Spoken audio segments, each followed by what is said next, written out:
पहिली राणी कोण होती आपल्या भारतातली, की जी खूप कुशल, निपुण राणी होती युद्धामध्ये, प्रशासनामध्ये? ती राणी कोण होती? हो. अ, स्वातंत्र्यानंतर मी जसं मागे गेले तसं मी पोहोचले की इसवी सन पूर्व शतकामध्ये. आणि मुख्य काळ होता हा मौर्य काळ आणि त्याच्यानंतर काही वर्ष शुंग आणि मग आलं सातवाहनांचं राज्य. सातवाहनांनी महाराष्ट्र आणि म्हणजे खालचा म्हणजे दक्षिणेतला भाग, काही प्रमाणात माळवा, असं एवढ्या मोठ्या प्रांतावरती जवळपास 4.5 शतकं राज्य केलं. बापरे. हो. आणि ह्याच्यामधलीच एक प्रशासिका म्हणजे महाराणी नागनिका. 19व्या शतकाच्या शेवटी एका इंग्रज अधिकाऱ्याला नाणेघाटातलं असे म्हणजे शिलालेख सापडले आणि तिथून पुढे नागनिकाचा अभ्यास सुरू झाला. एक मोठं आश्चर्य ह्या जगापुढे म्हणजे आलं समोर, की अरे अशा प्रकारची एक प्रशासिका एवढ्या आधीच्या काळात होऊन गेली. तर ह्या ग्रंथाची सुरुवातच मी तिथून केली आहे, महाराणी नागनिकेपासनं.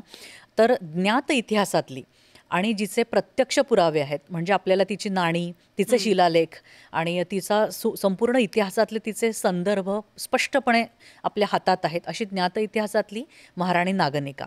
पण जेव्हा मी ह्या ग्रंथामध्ये काही महाभारत रामायणकालीन पुरावे किंवा त्याच्याही आधीचे काही पुरावे, त्यांचा पुराण काळामधला त्या भूगोलाचा काय संबंध होता, पूर्वी कसे दुवे होते, हे देण्याचा एक थोडक्यात प्रयत्न केला आहे.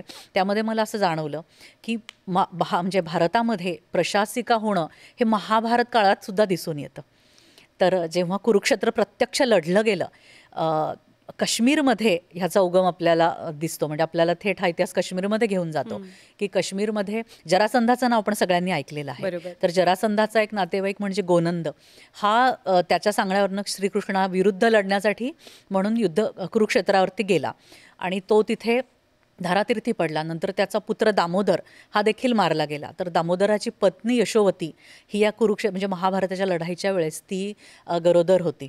आणि त्याच्यानंतर श्रीकृष्णाला हे सगळं कळलं आणि त्यांनी स्वतः यशोवतीचा राज्याभिषेक केला आणि तिने त्या काळी प्रशासिका म्हणून राज्य सांभाळलं, असे महाभारतामध्ये पुरावे आपल्याला मिळतात. तर हेही म्हणजे माझ्या त्रोटक ज्ञानाप्रमाणे मी म्हणेन की स्त्रीशक्तीच्या इतिहासाला कधी कधी असं वाटतं की अगदी अनादी काळापासून हा भारताच्या इतिहासाचा, भारताच्या मातीचा अविभाज्य भाग आहे. तर म्हणून अशा प्रकारे तुझ्या प्रश्नाचं म्हणजे उत्तर आपण गृहीत धरू शकतो.